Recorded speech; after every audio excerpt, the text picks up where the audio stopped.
যুবকদেরকে বলে যায়, এ ঠাকুরগাঁয়ের যুবক, হানজালা রাদিয়াল্লাহু তাআলা আনহু সবে মাত্র বিবাহ নবীজি পড়ায়া দিলেন। হানজালা রাদিয়াল্লাহু তাআলা আনহুর বিবাহ নবী নিজেই পড়ায়া দিয়েছেন। জোরে বলি সুবহানাল্লাহ। এইবার বিবাহর 2 দিন পর হানজালা রাদিয়াল্লাহু তাআলা আনহু নবীজি যখন বিবাহ পড়ে দিলেন, 2 দিন পরে বিবাহ সারানোর পর 2 দিন পরে যুদ্ধের জন্য ডাকা হইতেছে।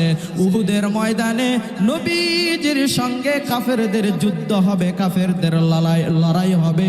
এই যুদ্ধের মধ্যে হযরত আবু বকর থাকবেন, এই যুদ্ধের মধ্যে হযরত ওমর থাকবেন, এই যুদ্ধের মধ্যে হযরত আলী থাকবেন, এই যুদ্ধের মধ্যে হযরত উসমান থাকবেন। জোরে বলি আল্লাহু আকবার। কিন্তু হানজালা রাদিয়াল্লাহু তাআলা আনহু সবে মাত্র বিবাহ করেছেন, মাত্র 2 দিন হয়ে গেল। এর মধ্যে খবর আসলো কুতিলা মুহাম্মদ, কুতিলা মুহাম্মদ, কুতিলা মুহাম্মদ, নবী নাই, উহুদের ময়দানে নবী নাই। এইবার হানজালা নতুন বিবাহ করেছে। বিবাহ করার পর নবীজি হানজালা তিনিও উহুদের যুদ্ধে যাইতে চেয়েছিলেন, কিন্তু নবীজি হানজালাকে বলতেছেন, ওরে হানজালা, তুমি সবে মাত্র বিবাহ করেছো, ওয়ালি নাফসিকা আলাইকা হাক্কুন, তোমার নিজের নফসের প্রতি তোমার স্ত্রীর জন্য একটা হক আছে না নাই? জোরে বলেন, আছে না নাই?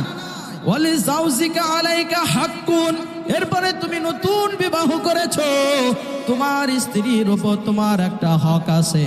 ও হানজালা, তোমাকে উহুদের ময়দানে যেতে হবে না। হানজালা রাদিয়াল্লাহু তাআলা আনহুকে রুখসত দিয়েছিলেন নবীজি, কিন্তু উহুদের ময়দানে গিয়ে যখন নবীজির নাম এলান হয়ে গেছে, নবী নাই, নবী নাই, হানজালা এইবার নতুন স্ত্রীর সঙ্গে সহবাস করেছে। হানজালার শরীরটা এবার নাপাক হয়ে গেছে। হানজালা গোসল না করা পর্যন্ত হানজালার শরীর পবিত্র হবে না। কিন্তু তারা কেমন নবীজির আশিক, কেমন আশিক ছিলেন, যখন শুনেছেন কুতিলা মুহাম্মদ, নবী নাই, নবী নাই, বেঈমানেরা স্লোগান দিয়ে বেড়াইতেছেন। এইবার হানজালা নবীজি উহুদের ময়দানে নাই, নবীজি উহুদের ময়দানে নাই, এই স্লোগান শোনার সঙ্গে সঙ্গে এইবার ওয়ালের সঙ্গে দেওয়ালের সঙ্গে তরবারি ছিল, নাপাক শরীর নিয়া এইবার তিনি তরোয়ালটা নিয়ে এবার রওনা হতেছেন, যে যেখানে নবী নাই সেখানে আমি হানজালাও বেঁচেতে গেলাম নাই। জোরে বলি আল্লাহু আকবার। কান্দিয়া কুলো রে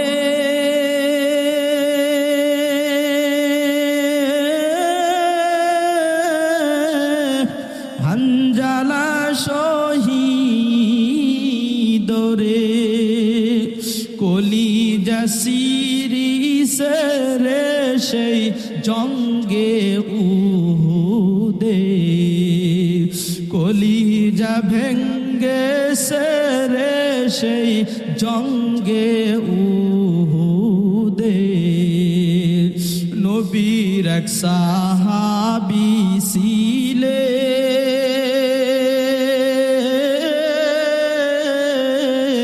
হানজালা নামেতে, তিনি শহীদ হয়েছিলেন। বিবাহের রাত রীতের গিয়ে জঙ্গে উহুদে, নবীর ডাকে আধার রাতে কহেন বিবির তরে, বিয়ের রাত্রে চল শিরনে,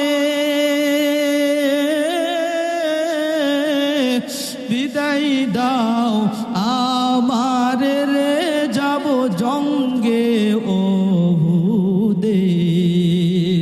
হাত তুলে স্ত্রী বলে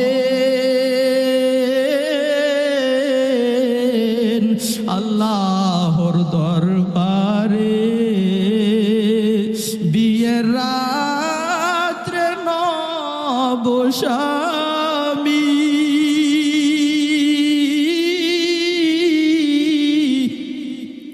যুদ্ধে গেলেন শহীদ হলে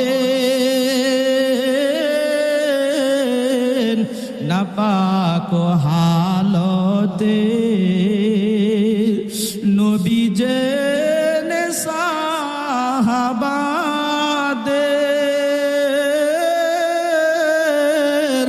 বলেন গোসল দিতে রে সেই জঙ্গে উহুদে।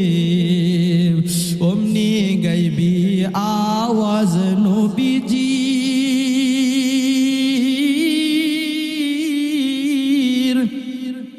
অমনি গাইবি আওয়াজ নবীজির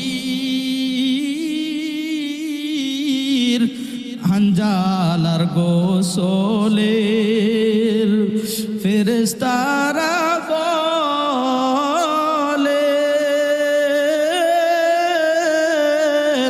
হানজালার গোসলরে হবে জান্নাতের পানিতে। জোরে বলি আল্লাহু আকবার। হানজালার স্ত্রী হানজালা পিছন দিক থেকে জুব্বা মুবারক অথবা পাঞ্জাবি টেনে ধরেছেন প্রাণের স্বামী আমার। আপনার নবীজিকে ভালোবাসেন, আমি কি আপনার নবীজিকে ভালোবাসি না? আমি তো ভালোবাসি। ও নবী আমার, ও প্রাণের স্বামী আমার, শোনো শোনো, তুমি তো উহুদের ময়দানে যাবা, কিন্তু তোমার শরীরটা বড় নাপাক। আমি কুয়া থেকে পানি নিয়ে আইসা দিতেছি, তুমি গোসল করে শরীর পবিত্র করে এরপর নবীজির কাছে যাও। হানজালা ডেকে বলেন, প্রাণের বিবি আমার, ও বিবি আমার, নবী যদি না থাকে উহুদের ময়দানে, তাহলে আমি হানজালার বেঁচে থেকেই বা লাভ কি? জোরে বলি আল্লাহু আকবার। হানজালা বলেন, নবী যদি না থাকে তাহলে আমার গোসলের মাসালা এখন দেখে কোনো লাভ হবে না। এইবার হানজালা বীর সৈনিকের মতো তরবারিটা হাতে নিয়া এইবার রওনা হইতেছেন আর যাইতেছেন। প্রাণের স্ত্রী আবার বলতেছে, প্রাণের স্বামী আমার, তুমি যদি উহুদের ময়দানে গিয়ে শহীদ হও, তাহলে নবীজি তো শহীদদেরকে গোসল ছাড়াই কিন্তু কবরের মধ্যে রাখবে, ঠিক কিনা বলেন? প্রাণের স্বামী আমার, কিন্তু আপনার শরীরটা তো নাপাক, নবীজি তো আর জানে না আপনার শরীর নাপাক। আমি চাই না আমি তোমার স্ত্রী, আমার স্বামীর শরীর নাপাক অবস্থায় নবীজি কবরের মধ্যে রাখবে, এটা আমি চাই না। আপনি গোসল করে এরপরে আপনি উহুদের ময়দানে যান, আমি স্ত্রী আপনাকে বাধা দেব না। জোরে বলি আল্লাহু আকবার। এরে যুবক, চোখের মধ্যে কি পানি আসে না? গুনাহ করতে করতে কি দিলটা পাথর? কোরআনের কথা শুনেও কি চোখের মধ্যে পানি আসে না? নবীজির কথা শুনেও কি চোখের মধ্যে পানি আসে না? এইবার হানজালার কথা শুনেও কি চোখের মধ্যে পানি আসে না? বুঝতে হবে তোমার দিলটা গুনাহ করতে করতে পাথর হয়ে গেছে। এই পাথরওয়ালা দিল আজকে কোরআনের কথা শুনেও নরম হয় না, ঠিক কিনা বলেন? হানজালা এইবার উহুদের ময়দানে রওনা হয়েছেন। কোনো কথা শোনে না। বিবিকে বলে, ও প্রাণের বিবি, আমার বাধা দিও না, যেখানে আমার নবী নাই সেখানে আমি হানজালার বেঁচে থাকার কোনো অধিকার নাই। এইবার হানজালা স্ত্রীর কথা না শুনে উহুদের ময়দানে রওনা হয়েছেন। উহুদের ময়দানে গিয়ে অসংখ্য কাফের বেঈমানদের সঙ্গে তিনি জিহাদ করলেন, যুদ্ধ করলেন। অসংখ্য কাফের বেঈমানদেরকে কুসু কাটা করে করে তাদেরকে শেষ করে দিলেন দুনিয়ার জমিন থেকে। শেষ ফলাফল কি আসলো? হানজালা রাদিয়াল্লাহু তাআলা আনহু কেউ কাফের বেঈমানেরা উহুদের ময়দানে শেষ করে দিল। জোরে বলি আল্লাহু আকবার। আরেকবার বলি না ভাই, আল্লাহু আকবার। ইন কুনতুম তুহিব্বুনাল্লাহ ফাত্তাবিউনি ইউহিব্বুকুমুল্লাহ ওয়া ইয়াগফির লাকুম যুনুবাকুম ওয়াল্লাহু গফুরুর রহিম। আল্লাহ বলেন, হে নবী, উল ইন কুনতুম তুহিব্বুনাল্লাহ, যারা আমি আল্লাহকে ভালোবাসতে চাই, যারা আমি আল্লাহর মহব্বত পাইতে চাই, যারা আমি আল্লাহকে ভালোবাসার পরিচয় দেয়, তারা যেন ফাত্তাবিউনি, সর্বপ্রথম আপনি নবীকে অনুসরণ করে। ও নবী, আপনাকে অনুসরণ করলে কি হবে? ফাত্তাবিউনি ইউহিব্বুকুমুল্লাহ, আমি আল্লাহ ঘোষণা দিলাম, আমি আল্লাহ ঘোষণা দিলাম যে উম্মতেরা আপনাকে অনুকরণ করবে, আপনাকে অনুকরণ করার মধ্য দিয়ে তারা সকলেই আমার ভালোবাসার পরিচয় পাবে। যারা বলে আল্লাহু আকবার। ইউহিব্বুকুমুল্লাহ ওয়া ইয়াগফির লাকুম যুনুবাকুম, আপনাকে অনুসরণ করলে শুধু আমার ভালোবাসা পাবে, এখানে শেষ না। ও নবী, আপনাকে অনুসরণ করার কারণে আমি আল্লাহ আপনার উম্মতদেরকে আরো দুইটা বড় বড় পুরস্কার দিব। এক নাম্বার পুরস্কার হলো ওয়া ইয়াগফির লাকুম, আমি আল্লাহ তাআলা তাদের যাবতীয় গুনাহগুলো ক্ষমা করে দেব। ওয়া ইয়াগফির লাকুম যুনুবাকুম, শুধু ক্ষমাই করব না, তাদের জীবনে যত টেনশন আছে, পেরেশানি আছে, হয়রানি আছে, যত বিপদ আপদ বালা মুসিবতের মধ্যে আছে, আমি আল্লাহ নবীজিকে অনুসরণ করার কারণে আমি আল্লাহ ওই সমস্ত বান্দার প্রতি খুশি হইয়া আমি আল্লাহ তাআলা আমার বান্দার যাবতীয় পেরেশানি থেকে মুক্তি দান করব। কি বিশ্বাস হয়? বিশ্বাস হয়? তাহলে নবীজিকে ভালোবাসতে গেলে, আল্লাহকে ভালোবাসতে গেলে কাকে অনুসরণ করতে হবে? যেটা বলেন কাকে? আল্লাহকে। নবীজিকে ভালোবাসতে গেলে, আল্লাহকে ভালোবাসতে গেলে নবীকে অনুসরণ করতে হবে। আর নবীকে অনুসরণ করার মধ্য দিয়েই আমরা আল্লাহর ভালোবাসা পেয়ে যাব। ঠিক কিনা বলেন? আপনাদের মতো একজন আল্লাহর বান্দা ছিলেন, তিনার নাম ছিল হলো হানজালা। কি নাম? জোরে বলেন কি নাম? হানজালা নবীজির কে ছিলেন? সাহাবী। নবীজির কি ছিলেন? সাহাবী।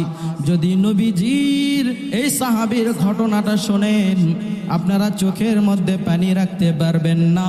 তেনারা কেমন ভাবে নবীজিকে ভালোবাসতেন, কেমন ভাবে নবীজিকে মহাব্বত করতেন, আর নবীজির দিনের জন্য কি পরিমাণ কষ্ট করতেন। হানজালা রাদিয়াল্লাহু তাআলা আনহু, হানজালা রাদিয়াল্লাহু তাআলা আনহু সবে মাত্র বিবাহ নবীজি পড়ায়া দিলেন। হানজালা রাদিয়াল্লাহু তাআলা আনহুর বিবাহ নবী নিজেই পড়ায় দিয়েছেন। জোরে বলি সুবহানাল্লাহ। এইবার বিবাহর 2 দিন পর হানজালা রাদিয়াল্লাহু তাআলা আনহু নবীজি যখন বিবাহ পড়ে দিলেন, 2 দিন পরে বিবাহ সারানোর পর 2 দিন পরে যুদ্ধের জন্য ডাকা হইতেছে। উহুদের ময়দানে নবীজির সঙ্গে কাফেরদের যুদ্ধ হবে, কাফেরদের লড়াই হবে। এই যুদ্ধের মধ্যে হযরত আবু বকর থাকবেন, এই যুদ্ধের মধ্যে হযরত ওমর থাকবেন, এই যুদ্ধের মধ্যে হযরত আলী থাকবেন, এই যুদ্ধের মধ্যে হযরত উসমান থাকবেন। জোরে বলি আল্লাহু আকবার। কিন্তু হানজালা রাদিয়াল্লাহু তাআলা আনহু সবে মাত্র বিবাহ করেছেন, মাত্র 2 দিন হয়ে গেল। এর মধ্যে খবর আসলো কুতিলা মুহাম্মদ, কুতিলা মুহাম্মদ, কুতিলা মুহাম্মদ, নবী নাই, উহুদের ময়দানে নবী নাই। এইবার হানজালা নতুন বিবাহ করেছে। বিবাহ করার পর নবীজি হানজালা তিনিও উহুদের যুদ্ধে যাইতে চেয়েছিলেন, কিন্তু নবীজি হানজালাকে বলতেছেন, ওরে হানজালা, তুমি সবে মাত্র বিবাহ করেছো, ওয়ালি নাফসিকা আলাইকা হাক্কুন, তোমার নিজের নফসের প্রতি তোমার স্ত্রীর জন্য একটা হক আছে না নাই? জোরে বলেন, আছে না নাই? ওয়ালি জাওজিকা আলাইকা হাক্কুন, এরপরে তুমি নতুন বিবাহ করেছো, তোমার স্ত্রীর উপর তোমার একটা হক আছে। ও হানজালা, তোমাকে উহুদের ময়দানে যেতে হবে না। হানজালা রাদিয়াল্লাহু তাআলা আনহুকে রুখসত দিয়েছিলেন নবীজি, কিন্তু উহুদের ময়দানে গিয়ে যখন নবীজির নাম এলান হয়ে গেছে, নবী নাই, নবী নাই, হানজালা এইবার নতুন স্ত্রীর সঙ্গে সহবাস করেছে। হানজালার শরীরটা এবার নাপাক হয়ে গেছে। হানজালা গোসল না করা পর্যন্ত হানজালার শরীর পবিত্র হবে না। কিন্তু তারা কেমন নবীজির আশিক, কেমন আশিক ছিলেন, যখন শুনেছেন কুতিলা মুহাম্মদ, নবী নাই, নবী নাই, বেঈমানেরা স্লোগান দিয়ে বেড়াইতেছেন। এইবার হানজালা নবীজি উহুদের ময়দানে নাই, নবীজি উহুদের ময়দানে নাই, এই স্লোগান শোনার সঙ্গে সঙ্গে এইবার ওয়ালের সঙ্গে দেওয়ালের সঙ্গে তরবারি ছিল, নাপাক শরীর নিয়া এইবার তিনি তরোয়ালটা নিয়ে এবার রওনা হতেছেন, যে যেখানে নবী নাই সেখানে আমি হানজালাও বেঁচেতে গেলাম নাই। জোরে বলি আল্লাহু আকবার। হানজালার স্ত্রী, হানজালার পিছন দিক থেকে জুব্বা মুবারক অথবা পাঞ্জাবি টেনে ধরেছেন প্রাণের স্বামী আমার, আপনার নবীজিকে ভালোবাসেন, আমি কি আপনার নবীজিকে ভালোবাসি না? আমি তো ভালোবাসি। ও নবী আমার, ও প্রাণের স্বামী আমার, শোনো শোনো, তুমি তো উহুদের ময়দানে যাবা, কিন্তু তোমার শরীরটা বড় নাপাক। আমি কুয়া থেকে পানি নিয়ে আইসা দিতেছি, তুমি গোসল করে শরীর পবিত্র করে এরপর নবীজির কাছে যাও। হানজালা ডেকে বলেন, প্রাণের বিবি আমার, ও বিবি আমার, নবী যদি না থাকে উহুদের ময়দানে, তাহলে আমি হানজালার বেঁচে থেকেই বা লাভ কি? জোরে বলি আল্লাহু আকবার। হানজালা বলেন, নবী যদি নাই, নবী যদি না থাকে, তাহলে আমার গোসলের মাসালা এখন দেখে কোনো লাভ হবে না। এইবার হানজালা বীর সৈনিকের মতো তরবারিটা হাতে নিয়া এইবার রওনা হইতেছেন আর যাইতেছেন। প্রাণের স্ত্রী আবার বলতেছে, প্রাণের স্বামী আমার, তুমি যদি উহুদের ময়দানে গিয়ে শহীদ হও, তাহলে নবীজি তো শহীদদেরকে গোসল ছাড়াই কিন্তু কবরের মধ্যে রাখবে, ঠিক কিনা বলেন? প্রাণের স্বামী আমার, কিন্তু আপনার শরীরটা তো নাপাক, নবীজি তো আর জানে না আপনার শরীর নাপাক। আমি চাই না আমি তোমার স্ত্রী, আমার স্বামীর শরীর নাপাক অবস্থায় নবীজি কবরের মধ্যে রাখবে, এটা আমি চাই না। আপনি গোসল করেন, এরপরে আপনি উহুদের ময়দানে যান, আমি স্ত্রী আপনাকে বাধা দেব না। জোরে বলি আল্লাহু আকবার। এরে যুবক, চোখের মধ্যে কি পানি আসে না? গুনাহ করতে করতে কি দিলটা পাথর? কোরআনের কথা শুনেও কি চোখের মধ্যে পানি আসে না? নবীজির কথা শুনেও কি চোখের মধ্যে পানি আসে না? এইবার হানজালার কথা শুনেও কি চোখের মধ্যে পানি আসে না? বুঝতে হবে তোমার দিলটা গুনাহ করতে করতে পাথর হয়ে গেছে। এই পাথরওয়ালা দিল আজকে কোরআনের কথা শুনেও নরম হয় না। ঠিক কিনা বলেন? হানজালা এইবার উহুদের ময়দানে রওনা হয়েছেন, কোনো কথা শোনে না। বিবিকে বলে, ও প্রাণের বিবি, আমার বাধা দিও না, যেখানে আমার নবী নাই সেখানে আমি হানজালার বেঁচে থাকার কোনো অধিকার নাই। এইবার হানজালা স্ত্রীর কথা না শুনে উহুদের ময়দানে রওনা হয়েছেন। উহুদের ময়দানে গিয়ে অসংখ্য কাফের বেঈমানদের সঙ্গে তিনি জিহাদ করলেন, যুদ্ধ করলেন। অসংখ্য কাফের বেঈমানদেরকে কুসু কাটা করে করে তাদেরকে শেষ করে দিলেন দুনিয়ার জমিন থেকে। শেষ ফলাফল কি আসলো? হানজালা রাদিয়াল্লাহু তাআলা আনহু কেউ কাফের বেঈমানেরা উহুদের ময়দানে শেষ করে দিল। জোরে বলি আল্লাহু আকবার। আরেকবার বলি না ভাই, আল্লাহু আকবার। হানজালা এইবার উহুদের ময়দানে শহীদ। এবার নবীজি কখনো হুশ কখনো বেহুশ অবস্থায় সাহাবা ইকরামদেরকে ডেকে ডেকে বলেন, ও সাহাবার দল, দেখো দেখো আমার নবীজির জন্য আমার কোন আশেক, আমার কোন উম্মত আমার জন্য রক্ত দিয়েছে, উহুদের ময়দানে ডানে বামে সামনে পিছনে পড়ে আছে। ও সাহাবা ইকরাম, আমার সমস্ত শহীদ সাহাবাদের লাশগুলোকে একত্রিত করো। এইবার সাহাবীরা সমস্ত কবরগুলোকে, সমস্ত মানুষ বা সাহাবীদেরকে একত্রিত করলেন। কিন্তু একত্রিত করার পর এইবার যখন সকলের জানাজার ব্যবস্থা করবেন, সামনের দিকে নবীজি তাকাইয়া দেখে একজন পর্দাওয়ালা নারী হিসাবে নিকাব করে দৌড়ে দৌড়ে আসতেছে। এইবার হানজালা রাদিয়াল্লাহু তাআলা আনহুর স্ত্রী সামনের দিকে আগায় আসতেছে। আগায় এসে দেখে সমস্ত লাশগুলো একত্রিত করা হয়েছে। এইবার সাহাবা ইকরামদেরকে বলেন, ও সাহাবার দল, আমাকে একটু নবীজির কাছে নিয়ে যাও। সাহাবীরা বলেন, ও আল্লাহর বান্দি, তুমি কে? তোমাকে তো চিনি না, তুমি কে আগে আমাকে পরিচয় দাও।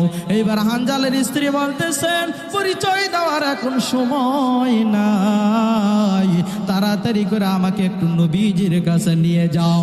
সাহাবা ইকরাম বলতেছেন, ও আল্লাহর বান্দি, নবী তো এখন কখনো হুশ কখনো বেহুশ, ঠিক কিনা বলেন? নবী কখনো হুশ কখনো বেহুশ, নবীজি এখন কারো সঙ্গে কথা বলতে পারবে না। এইবার হানজালের স্ত্রী চোখের পানি ছেড়ে দিয়ে বলতেছে, ও সাহাবার দল, আমার সঙ্গে আমার স্বামীর যে ঘটনা ঘটে গেছে সেটা তোমাদের সামনে বলা যাবে না, কিন্তু আল্লাহর নবীজি যেহেতু শরীয়তের তিনি একজন ধারক বাহক, আল্লাহর নবীজিকে আমি এই কথাটা বলতে পারবো, তোমাদেরকে বলতে পারবো না।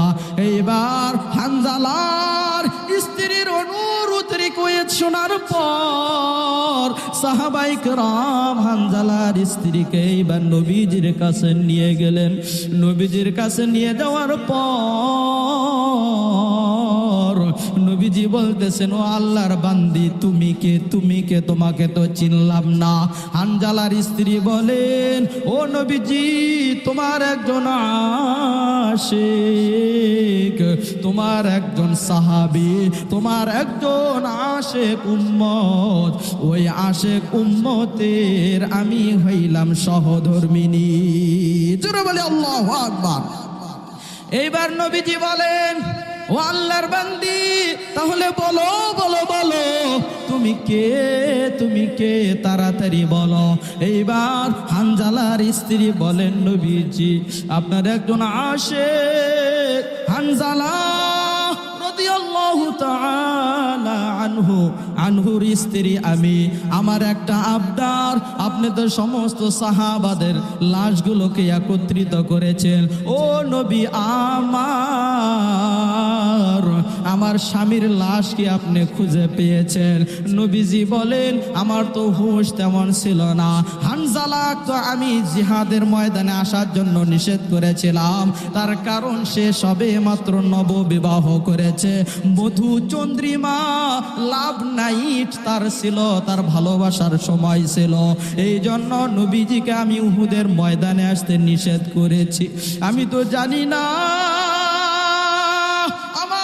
ভালোবাসায় আমার জন্য জীবন দেওয়ার জন্য হানজালা এখানে এসেছে, আমি তো সেইটা জানি না। এইবার নবীজি বলতেছে, সাহাবার দল, দেখো দেখো আমি নবীজির জন্য যে সাহাবী নিজের নতুন বিবি সাহেবাকে ঘরের মধ্যে রেখে আমার জন্য জীবন দিয়েছে, ওই সাহাবীর লাশটা কোথায় আছে? উহুদের ময়দানে তন্ন তন্ন করে খোঁজো। জোরে বলি আল্লাহু আকবার। এইবার সাহাবার দল চতুর সাইডটা খুঁজে, সামনে যান হানজালা নাই, পিছনে যান হানজালা নাই, ডানে যান হানজালাকে কোথাও খুঁজে পাওয়া যায় না, বামে যায় হানজালাকে কোথাও খুঁজে পাওয়া যায় না। এইবার সাহাবা একরাম বলেন, নবী আমার হানজালাকে কোথাও খুঁজে পাওয়া গেল না, কোথাও পাওয়া যাইতেছে না।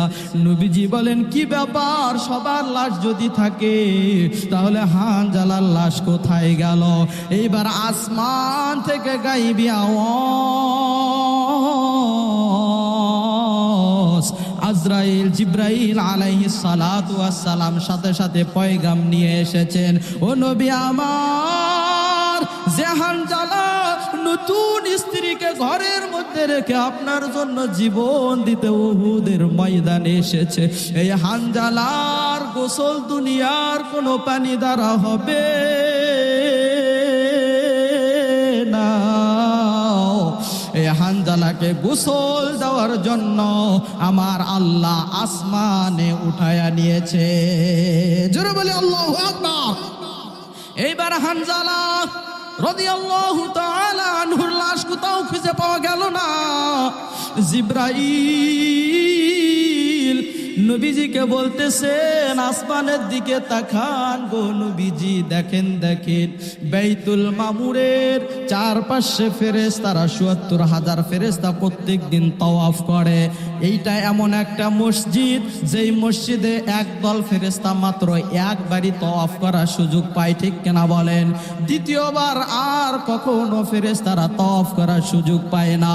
এই মসজিদের পাশে জিব্রাইল আমিনের ইমামতিতে নবীজির আশিক, নবীজির ভালোবাসায় যে সাহাবী উহুদের ময়দানে জীবন দিলেন, এই সাহাবীর প্রতি আমার আল্লাহ এত খুশি। এই সাহাবীর প্রতি খুশি হইয়া এই সাহাবীকে আসমানে নিয়া আল্লাহ বলেন, এই সাহাবীকে আসমান নিয়া হাউজে কাউসারের পানি দ্বারা ৭৪,০০০ ফেরেশতাদেরকে এই হাউজে কাউসারের পানির মাধ্যমে গোসল করাইয়া জিব্রাইলের ইমামতিতে জানাজা পড়ানো হইতেছে। আল্লাহু আকবার। আরেকবার বলি না আল্লাহু আকবার। এইবার হানজালার স্ত্রী কান্নায় বেহুশ, কখনো হুশ কখনো বেহুশ। আপনারা বলেন দেখি, যে স্ত্রীরা স্বামীকে ভালোবাসে তারা কিন্তু স্বামী ছাড়া কিছুই বোঝে না, ঠিক কিনা বলেন? এমনও স্ত্রী আছে, স্বামী যখন কর্মে চলে যায় আল্লাহর কাছে দোয়া করে, আল্লাহ আমার স্বামীকে তুমি ফিরাইয়া দিও, তার কারণ এই স্বামীর অবদানে, এই স্বামীর কারণে আমি 4টা ভাত পাই, ঠিক কিনা বলেন? এই স্বামীর মাথার ঘাম পায়ে ফলানো পয়সা দিয়ে আমার রিজিকের ব্যবস্থা হয়, আমার সন্তানের রিজিকের ব্যবস্থা হয়। ও আল্লাহ, আমার স্বামী কর্মের জন্য গিয়েছে, মানুষ শয়তান, জিন শয়তান এবং যাবতীয় রাস্তাঘাটের বালা মুসিবত থেকে আমার স্বামীকে হেফাজত করে আমার বুকে ফিরাইয়া দিও, ঠিক কিনা বলেন? কি আপনাদের স্ত্রীরা বলে?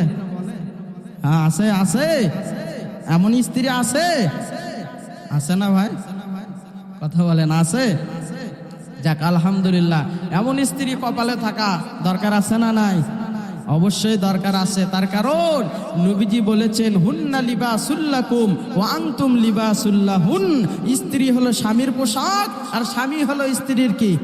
পোশাক। পোশাক এত দামি জিনিস। কিছু মানুষ আছেন, স্ত্রীর তরকারির মধ্যে অল্প একটু লবণ কম হইলে, এ সকিনার মেয়ে, কোন ধান্দা নিয়ে তরকারি কাটিস, কোন ধান্দা নিয়ে তরকারি বানাস, তরকারির মধ্যে লবণ কেন কম হয়েছে? এমন যুবক আছে না নাই? ভাই এই তরকারির দায়িত্ব একটু আপনি নিয়ে দেখেন যে কত কষ্ট, ঠিক কিনা বলেন? আপনাকে যে মহব্বত করে ভালোবেসে প্রত্যেক দিন তরকারি রান্না করে খাওয়াইতেছে, লবণ একটু কম বেশি হইতেই পারে, ঝাল একটু কম বেশি হইতেই পারে। আপনি যদি নবীজির সুন্নাহ মেনে নিতেন, নবীজি কোনোদিন কোনো স্ত্রীর তরকারিকে, পাক করা তরকারিকে বলেন নাই যে ভালো হয় নাই, ঠিক কিনা বলেন? লবণ কম হইলেও বলে নাই যে লবণ কম হয়েছে, ঝাল কম হইলেও বলে নাই যে ঝাল কম হয়েছে। নবীজি বলেন, এত কষ্ট করে আমার বিবিরা তরকারি কাটলো, তরকারি রান্না করলো, এরপরে মাখলো, এরপরে আমার কাছে নিয়ে আসলো। আমি যদি সেই মানুষদেরকে বলি যে তোমার তরকারি ভালো হয় নাই, সে তো মানুষ, সে কতই না কষ্ট পাবে, আর কতই না সে মনে মনে দুঃখ পাবে, ঠিক কিনা বলেন? কি ভাই কথা বুঝাইতে পেরেছি? এজন্য রাজি আছেন স্ত্রীদেরকে এই বিষয়ে মুক্তি দিবেন? রাজি আছেন? রাজি আছেন না? পর্দার আলারের মা বোনেরা আমার উপর খুশি হচ্ছে, ঠিক কিনা বলেন? বলতেছে হুজুর আজকে একটা মেন সাবজেক্ট ধরেছে, তাই না? যেন বলে ঠিক কিনা? এগুলো তো ভাই আমরাই বলবো, ঠিক কিনা বলেন? আমরা বলবো, আমাদেরকে গালি দিলেও বলবো, বকা দিলেও বলবো, আবার মহব্বত করলেও আমরাও এগুলো বলেই থাকবো, ঠিক কিনা বলেন? এরা নবীজির উম্মত। তাহলে হানজালা রাদিয়াল্লাহু তাআলা আনহুর লাশ আল্লাহ কোথায় নিয়ে গেছেন? কথা বলেন, কোথায়? আপনারা কি চান আপনাদেরকে এমন সম্মান দেওয়া হোক? এখানে অনেক যুবক আছেন, আজকে যদি বলি ও যুবক দাঁড়িয়ে রাখুনি কেন? যুবক বললে আমি এক মাইয়াকে ভালোবাসি, ওই মাইয়া আমাকে শর্ত দিয়েছে যদি গালে দাঁড়িয়ে রাখো তোমাকে চাচা চাচা লাগে, তোমার সঙ্গে আমার লাভ ম্যারেজ হবে না। আছে না নাই? জোরে বলেন, আছে না নাই? যুবকদেরকে বলে যায়, এ ঠাকুরগাঁয়ের যুবক, খেয়াল করে দেখো, আমি ফিরোজ কবির হুজুরও বিয়ে করেছি, মনে হয় তোমাদের চাইতে ভালো বউ পেয়েছি, কারণ আমারও তো গালের মধ্যে দাঁড়িয়ে আছে, আমারও মাথার মধ্যে টুপি আছে, আমার শরীরের মধ্যে জুব্বা আছে, কই আমার আল্লাহ তো আমাকে খারাপ বউ দেয় নাই, ঠিক কিনা বলেন? এইরকম খোঁজ নিয়ে দেখো, যত হুজুর আছে হুজুরদের বউ সবচেয়ে সুন্দর, এবং হুজুরদের বউরা সবসময় ভালো পরিবেশে থাকে, ঠিক কিনা বলেন? তাহলে ঠাকুরগাঁয়ের যুবক, তুমি কেন দাঁড়িয়ে রাখতে পারলা না? তুমি কেন টুপিটা পড়তে পারলা না? তুমি বলো টুপি পরলে আমাকে লজ্জা লাগে, মানুষরা আমাকে গালাগালি করে, আজে বাজে কথা বলে। আমি বলবো তোমার অন্তরের মধ্যে নবীজির মহাব্বত নাই, নবীজির ভালোবাসা নাই, এই জন্য মানুষের গালাগালি, মানুষের গন্ধা ঘোষাকে তুমি মেনে নিয়েছো, আর আমার নবীজির সুন্নাহকে তুমি দূরে সরে দিয়েছো, ঠিক কিনা বলেন? এইবার আল্লাহর বান্দা নবীজির আশিক হানজালা, এইবার হানজালার লাশ স্ত্রী দেখার জন্য পাগল পারা হয়ে গেল। নবীজিকে বলতেছেন, ও নবী, আমার মনটা কি একটু চায় না যে আমার স্বামীকে আমি শেষ সময় একবার দেখব? আল্লাহ যদি আসমানে উঠায়া নেয় তাহলে আমি তার স্ত্রী কেমনে দেখব? এইবার স্ত্রীর আহাজারি দেখে আমার আল্লাহর কুদরতি অন্তরের মধ্যে জোশ মেরে দিয়েছে। আল্লাহ বলেন, ও ফেরেশতার দল, যাও যাও, আমার নবীজির সাহাবীকে আমি সম্মান করে হাউজে কাউসারের পানি দিয়ে গোসল করাইছি, এইবার আমার নবীজির সাহাবীকে আমার নবীজির সামনে হাজির করে দাও। নবীজির আপন চাচা হামজার কাছে হানজালার লাশটাও তোমরা নিয়ে যাও। এইবার হানজালা রাদিয়াল্লাহু তাআলা আনহুর লাশটি ফেরেশতার দলেরা এইবার হামজা রাদিয়াল্লাহু তাআলা আনহুর লাশের কাছে নিয়ে গিয়ে রাখলেন। খাটনি সহ আসমান থেকে ৭৪,০০০ ফেরেশতারা সুন্দর পরিবেশে লাশটা নিয়ে আসতেছেন। এইবার হানজালার স্ত্রী দেখেন যে হানজালা এমন ভাবে শহীদ হয়েছে, মনে হয় হানজালার চেহারাটা নূরের আলোর মতো আলো চমকাইতেছে। জোরে বলি সুবহানাল্লাহ। হানজালার স্ত্রী এইবার নবীজিকে বলতেছেন, ইয়া রাসূলুল্লাহ, ইয়া হাবিবাল্লাহ, হানজালার চেহারা আমি দেখেছি, তবে আমার একটা শর্ত, আমার বিবাহ, নতুন বিবাহ, আমি তার স্ত্রী, আমার অনেক হক ছিল, আমি তাকে ক্ষমা করে দিয়েছি। যেহেতু আপনার ভালোবাসায় উহুদের ময়দানে শেষে শহীদ হয়ে গিয়েছে, আমার একটাই দাবি, কাল কিয়ামতের ময়দানে আমি যেন হানজালার সঙ্গে জান্নাতে থাকতে পারি। জোরে বলি মারহাবা।